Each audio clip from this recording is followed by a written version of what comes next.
여러분들은 혹시 가고 싶은 곳 있으세요? 가고 싶은 곳이 어디 있습니까? 간절히 한번 가보고 싶은 곳 어디 있으신 곳 있습니까? 아무 데도 없으세요? 너무 잘 다니셔서 뭐 특별히 가고 싶은 데 없으신 모양인데. 얼마 전에 그 지혜가 저한테 그 얘기를 하더라고요. 자기 한국에 좀 가고 싶다고. 한국이 가보고 싶다는 거예요.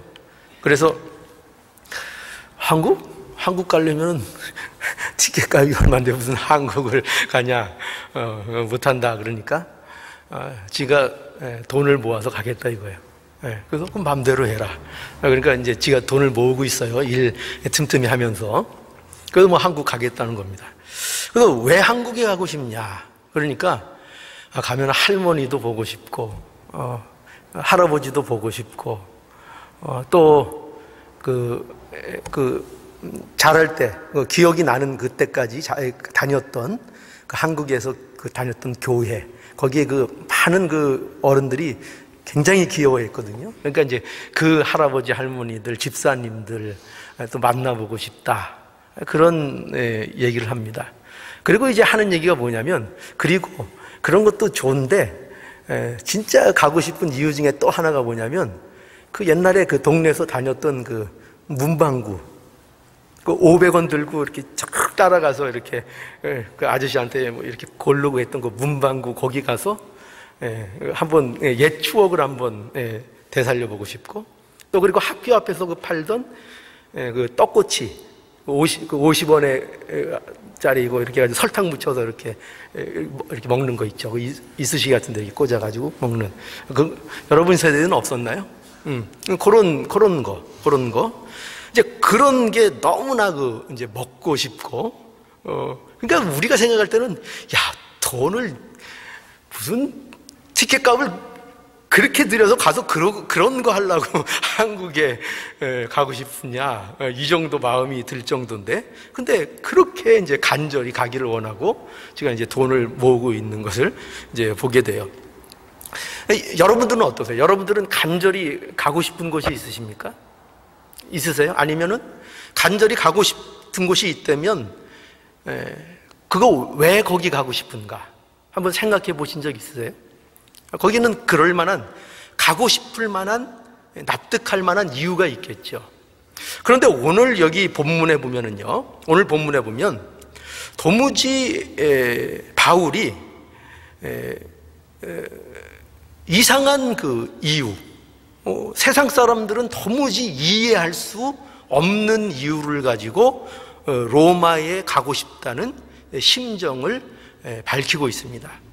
어느 정도로 바울이 로마에 가고 싶다라는 심정을 밝히고 있는가 하면 10절에 보면 어떠하든지 이제 하나님의 뜻 안에서 너희에게로 나아갈 좋은 길 얻기를 구하노라. 기도한다는 거죠. 하나님 앞에 간절히 기도하는데 무엇을 놓고 기도하는가 하면은 어떠하든지 하나님 뜻 안에서 너희에게로 나갈 좋은 길이 생기기를, 그 길이 열리기를 내가 하나님 앞에 간절히 기도하고 있다, 이렇게 얘기하고 있고, 또 그뿐만 아니라 11절에도 보면은 내가 너희 보기를 심히 원하는 것은, 그러니까 바울이 로마 교회의 성도들을 보기를 간절히, 무엇보다도 간절히 그거를 원하고 있다는 얘기죠. 또 13절 보시면 형제들아 내가 여러 번 너희에게 가고자 한 것을 너희가 모르기를 원치 아니하노라. 그러니까 여러 번 가려는 시도를 마음에 했고 가려는 생각을 가졌지만 여러 가지 길이 막혀서 가지 못했던, 그러니까 안타까웠던 이 심정, 정말 너희에게로 내가 가고 싶었던 이 심정을 너희가 좀 이해하고 알아줬으면 좋겠다라는 이 바울의 간절한 로마에 대한 그 마음을 전하고 있는 것을 보게 됩니다. 그런데 바울은 세상 사람들이 도무지 이해할 수 없는 이유를 가지고 이 로마에 가고 싶어 한다는 것입니다. 그 이유가 뭘까요? 바울이 왜 이토록 로마에 가고 싶어 하는 것입니까? 우리는 알죠. 그죠? 우리는 왜? 우리는 그래도 적어도 예수 안에 있는 복음을 믿는 사람이기 때문에 이 정서를 알아요. 이 감정을 알아요. 그래서 우리는 알 수 있어요. 14절에 15절에 보면 헬라인이나 야만이나 지혜 있는 자나 어리석은 자에게 다 내가 빚진 자라. 그러니까 빚진 마음이 있는 거예요. 복음의 빚을 진 마음이 바울에게 있는 거예요. 이 빚졌다는 건요, 우리가 생각하는 빚과는 약간 차원이 다릅니다. 뭐냐면 그저 내가 누구에게 무엇을 꾼 정도의 빚을 얘기하는 것이 아니고, 이것은 너무나도 중요한 것을 내가 전하도록 사명을 받았는데 그것을 내가 아직 건네주지 못한 자로서의 빚을 얘기하는 거예요. 그러니까 굉장히 부담스럽죠. 예를 들어 양심이 없는 사람이거나 나쁜 사람이면 모를까, 양심이 살아있고 괜찮은 사람이면은 그 마음에 굉장한 부담을 갖는 거예요. 분명히 전해줘야 되는 것인데, 이걸 안 전해주면 안 되는 것인데 그것을 내가 갖고 있고, 그것에 대해서 바울은 이렇게 빚진 마음으로 있는 것을 우리에게 보여주고 있습니다. 그리고 15절에 보면 그러므로 뭐냐 그러면 나는 할 수 있는 대로, 15절에 그러므로 나는 할 수 있는 대로 로마에 있는 너희에게로 복음 전하기를 원하노라 라고 해서 바울은 복음 전도를 위해서 뭐예요? 로마에 가고 싶다라는 그 심정을 얘기하고 있는 겁니다. 여러분 한번 생각해 보세요. 이러한 바울의 마음을 대할 때 여러분들의 그 심정은 어떠합니까? 여러분들은 어떠세요? 이러한 복음을 전하기 위해 로마에 가기를 간절히 원하는 이 바울의 이 고백, 바울의 이 심정, 이 마음을 여러분들이 대할 때 여러분들도 그와 같은 감동을 여러분들이 받을 수 있으세요? 어떠세요? 여러분 이걸 알아야 됩니다. 우리가 성도가 돼가지고요, 성도가 되어서 다른 세상 사람들과 구별되는 변화 중에 하나가 뭐냐 하면은요, 뭐냐면 이겁니다. 세상 사람들이 모르는 일에 감동할 수 있게 된다는 거예요. 세상 사람들은 도무지 이 대목에서 왜 감동을 해야 되는지를 찾지 못해요.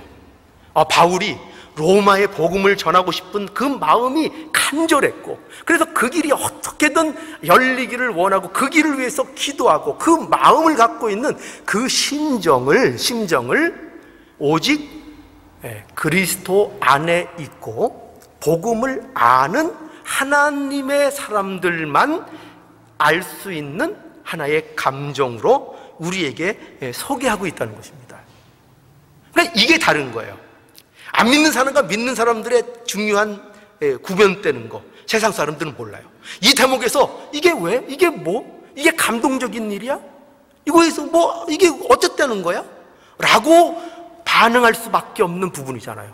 그렇죠? 복음을 증거하고 싶은 마음이 간절하다는 것에 대해서 세상 사람들이 어떤 감동이 있겠어요, 그들에게. 그러나 믿는 자들에게는 이 세상이 모르는 일에 대하여 감동을 하게 된다는 것입니다.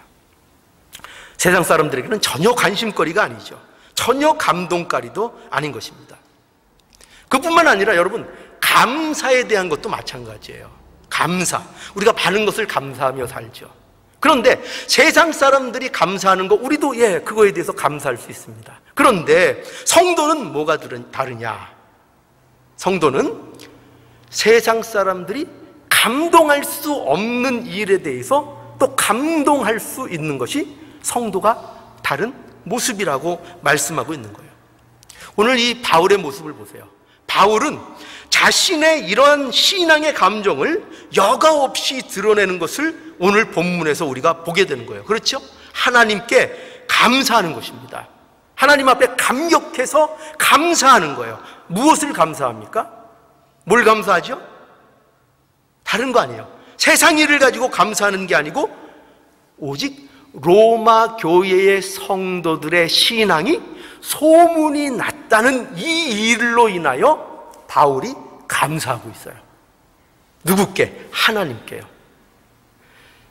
그러니까 성도의 감사라는 것은 하나님께 대한 감사일 뿐만 아니라 그 감사의 내용이 뭐냐 할 때 세상 사람들이 모르는 것들을 감사한다는 거예요. 그게 뭐죠? 누군가 믿음 생활을 잘한다는 거예요. 누가 복음을 받아들이고 그 복음 안에서 새로운 삶을 살고 그 복음을 증거하고 그 복음이 아무개 집사 어느 성도 어떤 사람들의 신앙의 발전과 그 신앙적인 삶이 감사거리가 되는 거예요. 그게 다른 거예요. 세상 사람들은 그거는 관심거리도 아니에요. 세상 사람들에게는 그것은 감사거리도 아니에요. 그러나 하나님의 복음 안에 있는 자들에게는 그것이 뭐라고요? 굉장한 감격이고 굉장한 하나님 앞에 나오는 감사거리가 된다는 것입니다. 자, 그런데 이러한 오늘 본문 말씀 속에서 여러분 우리가 결코 놓치지 않고 확인해야 되는 부분이 한 부분 있습니다. 다 중요하지만 그게 뭔가 하면 바울이 왜 로마 교회 성도들에게 복음을 전하기를 원할까 하는 문제입니다. 왜 그럴까? 여러분 생각해 보세요. 복음을 전한다는 것은 우리가 언뜻 생각하면 복음을 믿는 자들에게 전하는 겁니까? 복음을 안 믿는 자들에게 전하는 겁니까? 그렇죠? 우리 생각은, 우리가 일반적으로 할 수 있는 생각은 복음을 아직 모르는 사람에게 복음을 전하는 것이라고 이렇게 당연히 우리는 생각을 해요. 그런데 여기 보면 왜 이미 믿는 성도들에게 복음을 전하고 있는가 하는 문제입니다. 그렇죠? 혹시 여러분 바울이 이런 생각을 가진 건 아닐까요? 로마 교회 이 성도들 내가 생각해 보니까 이거 가짜야. 아직 복음을 몰라. 아직 믿음이 없어. 그래서 그들을 바울이 생각할 때 가짜라고 여겼을까요?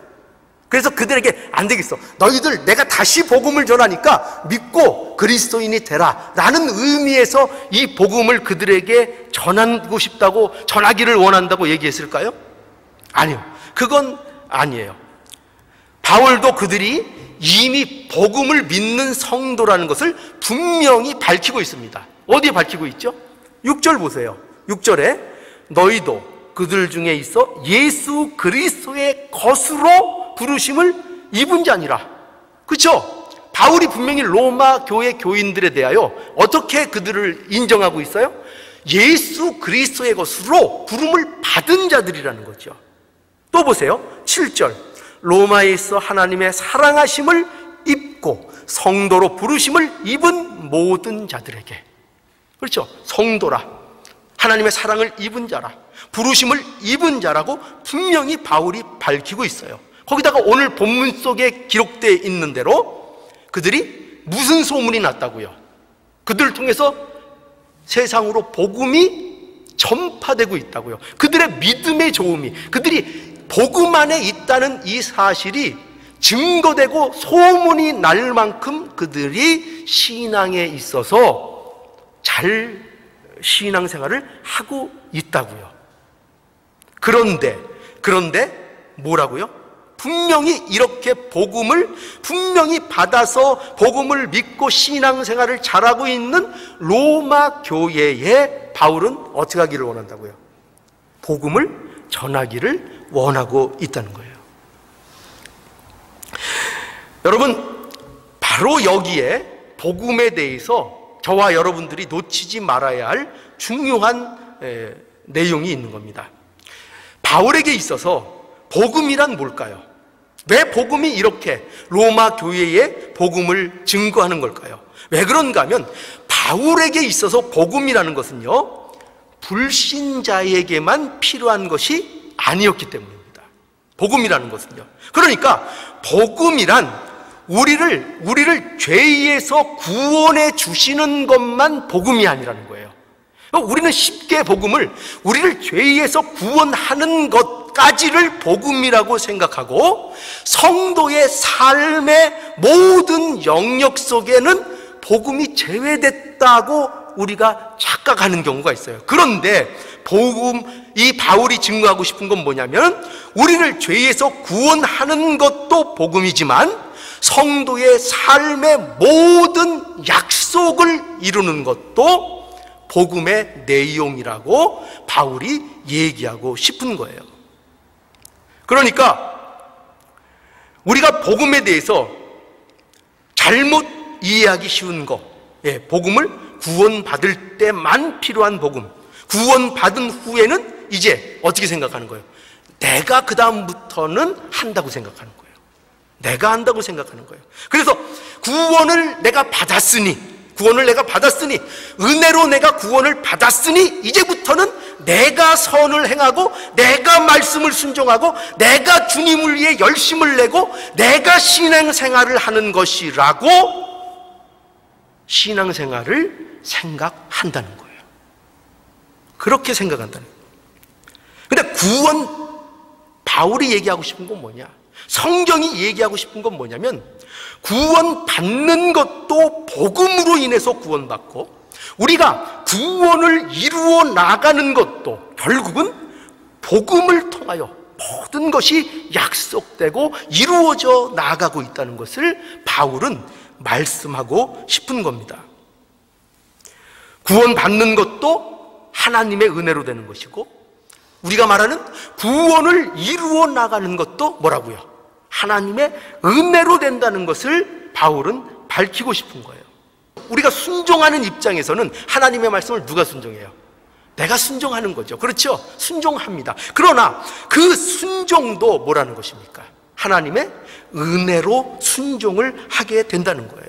왜 그렇죠? 인간은요, 인간 스스로 그 누구도 하나님 앞에 순종할 수 있는 존재가 없기 때문이에요. 누가 순종을 하겠어요? 누가 하나님 앞에 마음 드는 하나님 앞에 나갈 수 있겠어요? 아무도 그럴 수 없어요. 오직 하나님의 은혜 안에서만 순종이라는 것이 가능하게 되는 거예요. 그래서 우리가 하나님께 순종하는 것도, 우리의 삶의 구원을 이루어 나가는 것도 모두 하나님의 은혜의 결과인 것을 우리는 분명히 알아야 한다는 거예요. 그걸 얘기하고 싶은 거예요. 복음은 신자의 전 삶을 지배하는 게 복음인 거예요. 자, 복음이 뭐라고요? 복음이 우리 구원받을 때만 필요한 게 복음이라고요? 아니요. 복음이란 우리 신자의 전 삶을 지배하는 것이 복음이라는 것을 알아야 돼요. 자, 우리 로마서 5장으로 한번 가보시죠. 로마서 5장.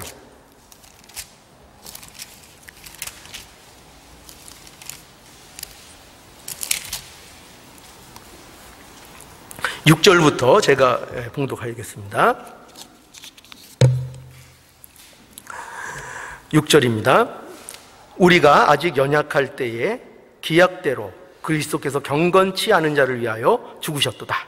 의인을 위하여 죽는 자가 쉽지 않고 선인을 위하여 용감히 죽는 자가 혹 있거니와, 우리가 아직 죄인 되었을 때에 그리스도께서 우리를 위하여 죽으심으로 하나님께서 우리에게 대한 자기의 사랑을 확증하셨느니라. 그러면 이제 우리가 그 피로 인하여 의롭다 하심을 얻었은즉 더욱 그로 말미암아 진노하심에서 구원을 얻을 것이니, 곧 우리가 원수 되었을 때에 그 아들의 죽으심으로 말미암아 하나님으로 더불어 화목되었은즉 화목된 자로는 더욱 그의 살으심을 인하여 구원을 얻을 것임이니라. 이뿐 아니라 이제 우리로 화목을 얻게 하신 우리 주 예수 그리스도로 말미암아 하나님 안에서 또한 즐거워하느니라. 이 로마서 5장에 보면은 바울이 의롭다 하심을 받은 사람들의 삶의 모습을 서술하고 있어요. 그런데 우리가 의롭다 하심을 입었는데 그 의롭다 하심을 얻은 것은 무엇으로 된 것이라고요? 무엇으로 의롭다 하심을 받은 겁니까? 예수 그리스도의 피로 의롭다 여김을 얻게 된 겁니다. 그런데 요점은 이거죠. 그런데 그 피가, 우리를 의롭게 만든 그 피가 언제 우리를 위해서 흘려졌는가라는 것을 우리에게 보여주고 있는 거예요. 언제 그 피가 흘려졌습니까? 6절에 있는 대로. 언제요? 우리가 아직 연약할 때에, 그죠? 우리가 아직 연약할 때에 예수 그리스도의 피를 통해서 하나님의 사랑이 우리에게 확증되었다는 거예요. 그러니까 우리가 아직 연약할 때에 기약대로 그리스도께서 경건치 않은 자를 위해서 죽으시는 거예요. 경건치 않은 자를 위해서 죽였다니까요. 또 8절에 이렇게 돼 있죠. 우리가 아직 죄인 되었을 때에, 죄인 되었을 때에. 그 죄인이라는 것은 구원받을 만한 자격과 조건이 있는 겁니까? 없는 겁니까? 없는 거죠. 죄인이라니까요. 마땅히 죽어야 될 죄인이란 말이죠. 그 마땅히 죄인인 상태에 있을 그때에 그리스도께서 우리를 위하여 죽으심으로 하나님께서 우리에 대한 자기의 사랑을 확증하셨다고 말씀하고 있는 거죠. 여러분 보세요. 바울이 하고 싶은 말의 핵심은 이거예요. 우리가 아직 구원받을 아무런 조건, 아무런 자격이 없을 때, 즉 우리는 아무런 대책도 없는 마땅히 죽어야 되는 죄인이었을 때에, 이거 다른 데서 얘기하면 에베소서 2장에서의 표현대로 하자면 너희가 허물과 죄로 다 죽었을 때에, 그러니까 점잖은 말로 해서 죽었을 때죠. 전부 다 뭐예요? 전부 다 시체였을 때에, 그렇죠? 영적으로 전부 다 죽어있는 시체였을 그때에 너희가 뭘 하며 살았느냐? 세상 풍속을 쫓고 공중 권세 잡은 자를 적극적으로 추종하고 따라다니던 그때에 육체의 욕심을 따라 지내며 육체와 마음에 원하는 것을 하며 다른 이들과 같이 본질상 진노의 자녀였던 바로 그때에, 진노의 자녀라는 게 뭐예요? 본질상 진노의 자녀라는 게 뭐를 얘기해요? 원래 죽어야 마땅한 존재라 이 말이에요. 그 족속이라 이 말이에요. 그런 상태에 있을 때에 뭘 하셨다는 거예요? 구원을 이루어 주셨다는 거예요. 그렇다면 이것이 하나님이 너희에게 베푼 구원이라면, 그렇다면 그리스도의 피로 자녀된 너희를 하나님께서 어떻게 생각하시고 어떻게 돌보시겠느냐라는 것이 이 바울이 하고 싶은 말의 핵심적인 얘기가 되는 것입니다. 다른 식으로 한번 얘기를 해볼까요? 여러분들이 감옥에 갇혀 있다고 한번 생각을 해봅시다. 감옥에 갇혀 있는데 하나님께서 여러분들을 자유롭게 하기 위해서 얼마의 값을 치렀느냐 할 때, 예를 들어서 한 3천억의 돈을 줬어요. 그리고 여러분들을 풀어주셨습니다. 그리고 하시는 말씀이 뭐냐면, 내가 너희를 위해서 너희 감옥에 나오게 너 빼는데 내가 3천억이 들었다. 그렇다면 생각해봐라. 너 머리가 있으면 한번 생각해봐라. 내가 너를 거기에서 꺼내는 데만 3천억을 아낌없이 쏟아 부은 나라면 앞으로 내가 너를 어떻게 할 것인지 짐작이 가냐? 이해가 가시겠어요? 내가 앞으로 너를 어떻게 인도하고 어떻게 보호하고 어떻게 너를 이끌어 갈지를 너희가 예상할 수 있겠냐? 너를 거기서 꺼내는 데만 내가 3천억 썼다 이거예요. 이해가 잘 안 가세요? 그러면 이해가 안 가시는 몇 분을 위해서 또 제가 말씀드리죠. 제가 청년 때, 또 이제 결혼하고 신혼 때 그 신학교를 다니면서 공사 현장에서 그 몇 년 일을 한 적이 있습니다. 근데 건물을 짓기 전에 여러 가지 일을 하지만 그 중에 하는 일 하나가 뭐냐면은, 여러분도 아실 거예요. 좀 현장 일을 해보신 분은 현장 사무소를 조그맣게 먼저 짓습니다. 현장 사무소를 져요. 근데 이 현장 사무소는요, 그것이 임시 건물이에요. 그렇기 때문에 이 현장 사무소를 짓는데 그 돈을 별로 많이 들이지 않고 아주 간단하게, 그리고 헐어버리기 좋게 아주 임시적으로 그냥 이렇게 뚝딱뚝딱 해서 이 현장 사무소를 짓습니다. 그런데 만약에 말씀이죠. 만약에 그 현장 사무소를 짓는데 예를 들어서 30억이 들었어요. 현장 사무소를 짓는데 30억이 들었다고 한번 생각해 봅시다. 그러면 그 30억짜리 현장 사무소를 지었다는 것은 앞으로 그 앞에 거기에 건물을 도대체 얼마짜리를 짓겠다는 얘기입니까? 얼마짜리죠? 30억짜리 현장 사무소 지어놓고 거기다가 1억짜리 건물 하나 지을까요? 그건 말이 안 되는 거죠. 그렇죠? 최소한 30억짜리 현장 사무소를 지었으면 그 건물은 최소한 제가 생각할 때는 한 300억 이상짜리, 아니 그 이상이 되는 건물을 지어야 그것이 정상적이라 이거예요. 그러니까 우리는 뭘 수 있어요? 30억짜리 현장 사무소를 지었으면 그 옆에 여기 굉장히 비싼 건물이 올라가야겠구나 라는 추측을 우리는 머리만 조금 IQ가 있으면 알 수 있는 문제인 것입니다. 그렇죠? 그거를 우리에게 얘기하는 거예요. 바로 그거를 말씀하시는 거예요. 저와 여러분을 구원하시는 일에 하나님께서 누구를 내주셨다고요? 예수 그리스도를 저와 여러분을 위해서 내주셨단 말이에요. 하나님께 있어서 가장 귀하고 가장 자신의 전부, 자신을 내어주신 거예요. 자신을 그렇게 내어주셨다면 하나님께서 하시는 말씀은 그거죠. 내가 너희를 구원하는 일에 독생자 예수 그리스도를 너희의 값으로 치러줬다면, 그렇다면 구원해내서 도대체 너희들을 내가 어떻게 하겠느냐. 내가 여러분들이 당장 생각해도 돈 많이 들어가면 본전 생각나요, 안 나요? 본전은 건져야 되잖아요. 그런 의미는 아니지만, 그렇지만 하나님께서 그것을 들여서 그 백성들을 구원하셨을 때에는 거기에는 반드시 이 백성들에 대해서 자신이 어떻게 이 백성들을 다루시겠다, 인도하시겠다, 보호하시겠다라는 하나님의 의지와 하나님의 열의와 하나님의 심정이 여기에는 충분히 반영되어 있는 거예요. 그러니까 복음은 그저 우리가 구원받는 용도, 구원받는 것으로만 우리에게 허락된 것이 아니라 그 복음 안에서, 그 복음의 능력 안에서 우리가 성도의 삶을 온전히 이루어져 나가고 하나님께서 그 안에서 보호하시고 지키시고 하나님이 원하시고 이루고자 하시는 뜻들을 그 복음 안에서 이루어 내시고 주시겠다는 약속을 그 복음 안에 담고 있는 거예요. 로마서 8장에 한번 가보죠. 로마서 8장.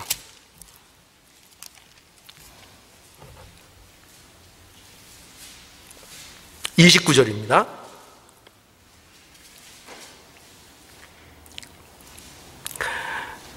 하나님이 미리 아신 자들로 또 한 그 아들의 형상을 본받게 하기 위하여 미리 정하셨으니 이는 그로 많은 형제 중에서 맏아들이 되게 하려 하심이니라.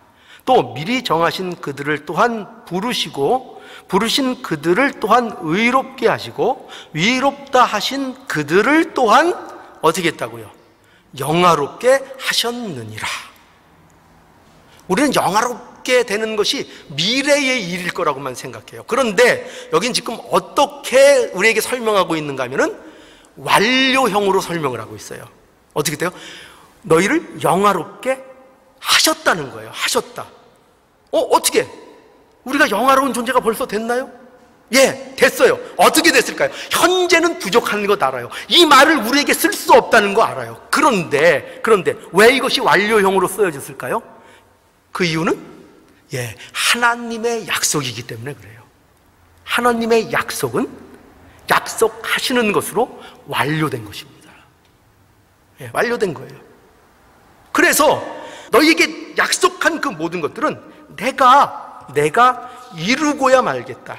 내가 은혜 가운데서 구원하고 그 은혜 가운데서 그 구원을 너희들 가운데 완성시키며 너희를 영화로운 존재로 내가 꼭 이루어 놓고야 말겠다는 하나님의 의지인 거예요. 여러분, 하나님이 의지를 가지시는데 누가 그거를 꺾을 수 있겠어요? 여러분, 누가 꺾을 수 있어요? 누가 하나님의 손에서 붙들린 우리를, 하나님의 손을 누가 펴게 할 수 있겠어요? 누가 그 사랑에서 우리를 끊어낼 수 있겠어요? 아무것도, 어떤 것도 그렇게 할 수 없어요. 그래서 바울은 성도들에게, 로마 성도들에게 이 복음을 증거하고 있는 것입니다.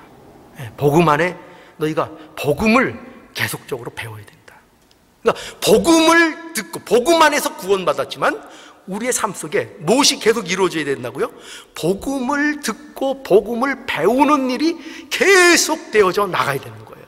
계속되어져 나가는. 왜 그렇게 설명합니까? 여기 보세요. 왜 그런가 하면 성도들에게 있어서 구원받은 것으로 끝이 아니에요. 그 구원받은 그 복음 안에서 그들이 경고해져야 되고, 그 복음 안에서 너희들이 피차 서로 안위하고 격려하고 위로를 받아야 되고, 그 복음 안에서 성도들이 열매를 맺어 나가는 그 일이 반드시 성도들 안에 이루어져 나가야 되는 거예요. 그런데 그 모든 일이 어떻게 이루어진다고요? 복음 안에서 이루어지는 거예요. 복음을 듣고 복음을 배우고 복음이 어떤 것인가를, 복음을 아는 자로서 어떻게 이해할 것인가를 계속 하나님의 말씀을 배우고 익히고 그 복음의 깊이를 계속 알아나가는 일이 우리에게 필요하다는 것이에요. 그래서 그걸 얘기하고 있죠. 오늘 본문에 보세요. 11절에 자, 바울이 성도들에게 복음을 전하는 이유를 이렇게 그래서 밝히고 있잖아요. 자, 오늘 본문에 11절 보세요. 내가 너희 보기를 심히 원하는 것은 무슨 신령한 은사를 너희에게 나누어 주어, 뭐라 그러고 얘기하고 있죠? 너희를 경고케 하기 위해서다.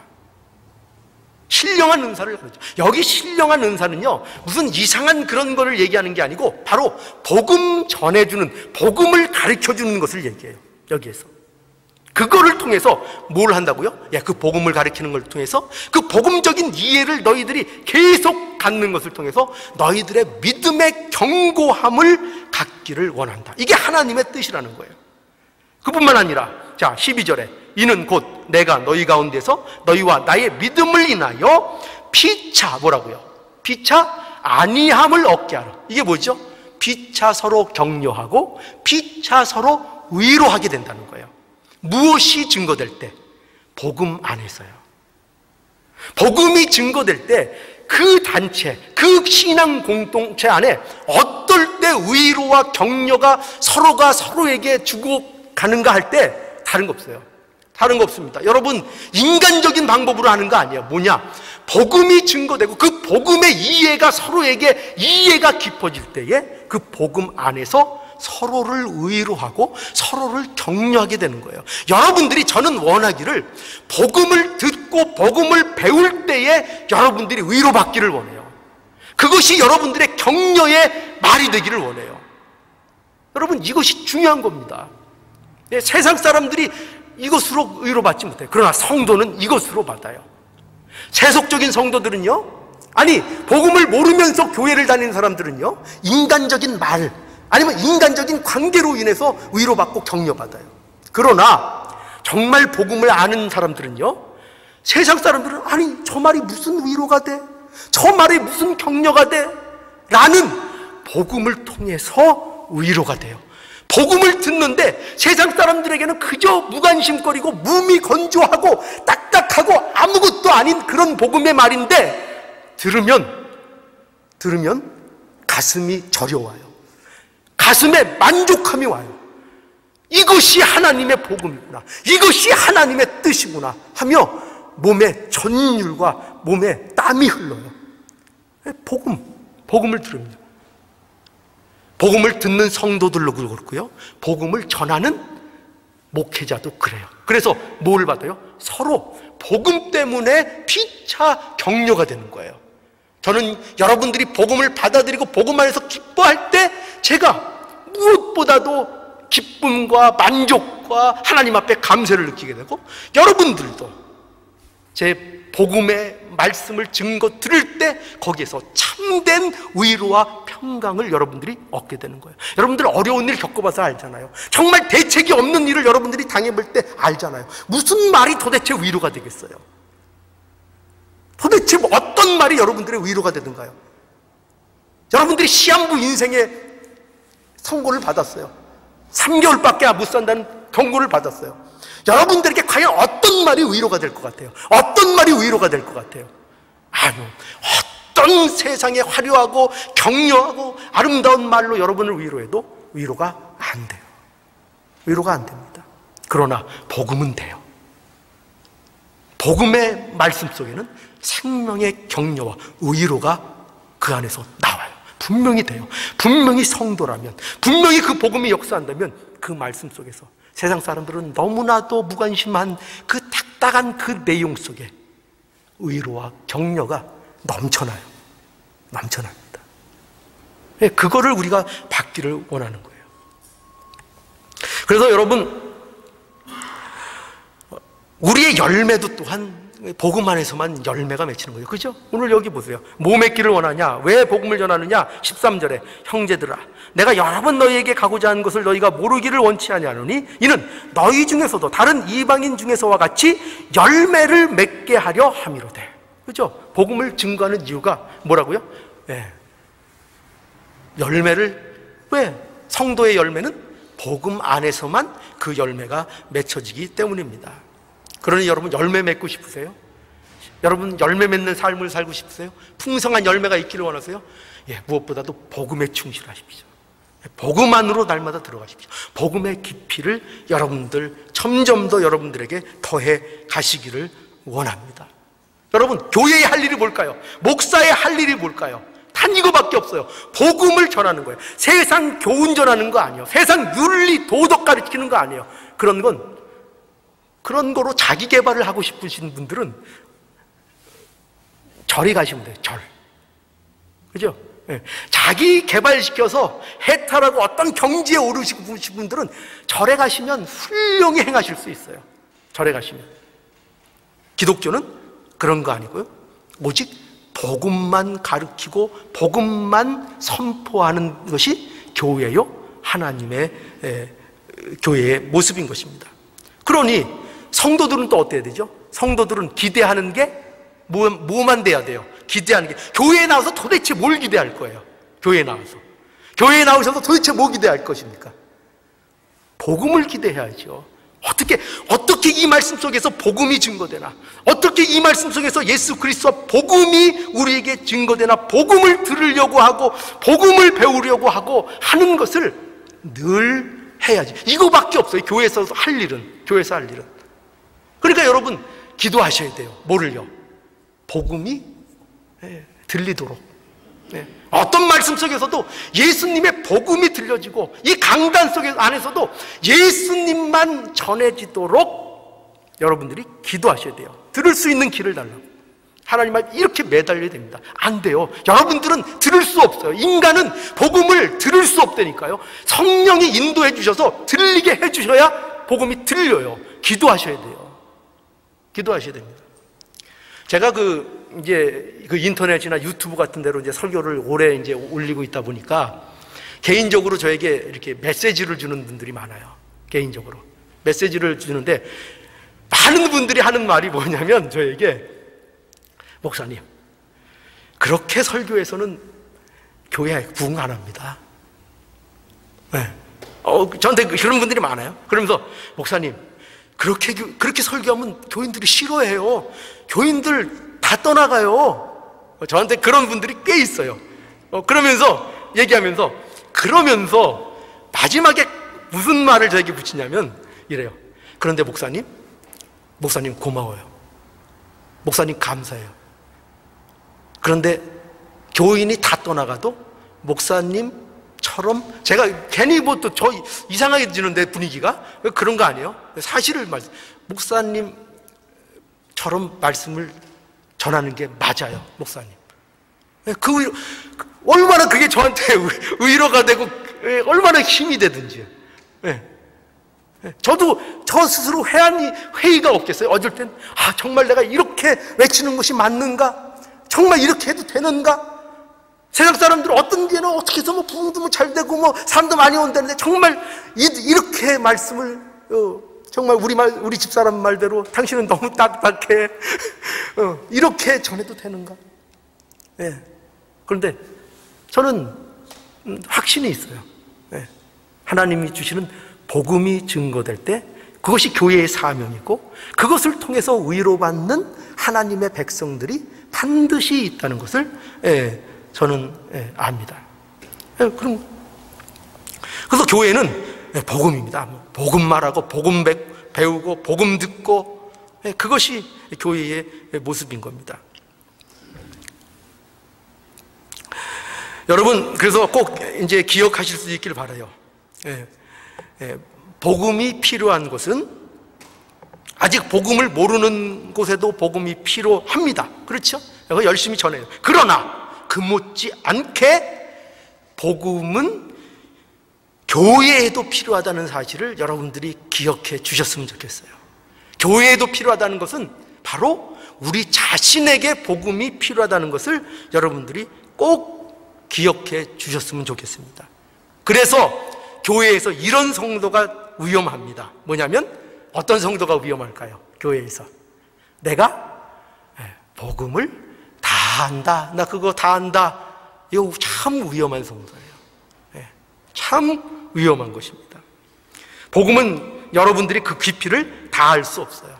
하나님이 늘 간섭하시고 알게 하시고 성령의 인도가 있어야 여러분들이 복음을 이해할 수 있습니다. 로마서 11장 33절 깊도다 하나님의 지혜와 지식에 풍요하며 그의 판단은 측량지 못할 것이며 그의 길을 찾지 못할 것이로다.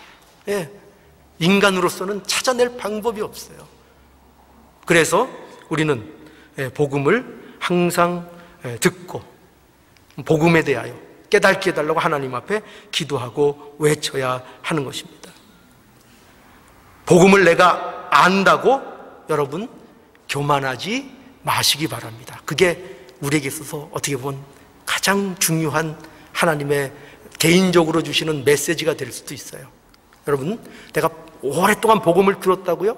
오랫동안 교회 다니셨다고요? 그분들이 진짜 위험해요. 왜요?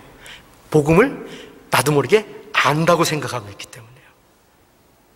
그러나 그 순간은 지금 이 순간 복음을 모를 수 있어요. 오히려 교회에 다닌 지 한 달 된 사람이 복음을 알고 20년, 30년 다녔는데 지금 복음을 모르고 있는 분이 있을 수 있어요. 지금 중요해요. 복음을 알게 해달라. 교만하지 마십시오. 결코 복음 앞에서 교만하지 마십시오. 교만하지 마십시오. 그것을 떨쳐낼 때에 바로 이 복음으로 인한 우리의 견고함, 우리의 위로와 격려, 또 우리의 열매 맺는 삶, 이 복음으로 인하여 충만케 될 것입니다. 이것이 하나님이 저희에게 예수 그리스도 안에서 약속하신 하나님의 복음입니다. 기도하시겠습니다.